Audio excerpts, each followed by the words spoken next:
বিষ্ণুই বলেন জাহান্নামের সবচেয়ে হালকা আযাব কি হবে শোনো। জাহান্নামের সবচাইতে হালকা আযাব হলো ওই ব্যক্তির আযাব যার পায়ে দুটো জাহান্নামের আগুনের জুতা পুড়িয়ে দেয়া হবে। ওই আগুনের উত্তাপে তার মাথার মগজগুলো ভাতের মারের মতো টপ টপ টপ টপ করে বেয়ে বেয়ে পড়বে। নাউজুবিল্লাহ পড়বেন না?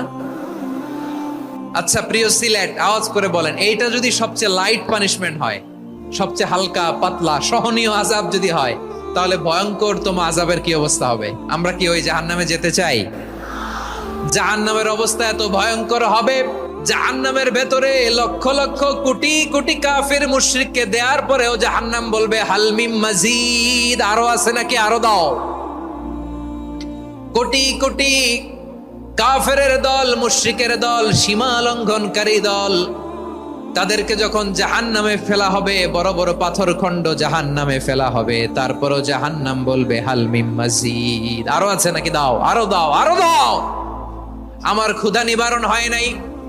জাহান্নামে তো উত্তপ্ত হবে, জ্বলন্ত হবে, ভয়ঙ্কর হবে। জাহান্নামের এক অংশ আরেক অংশকে খেয়ে ফেলবে। আল্লাহু আকবার।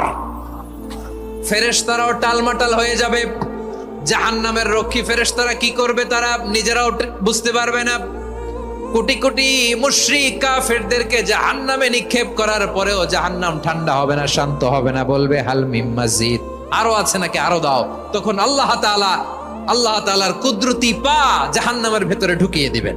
সুবহানাল্লাহ পড়তে পারলেন না মজা করে? কোনো কিছু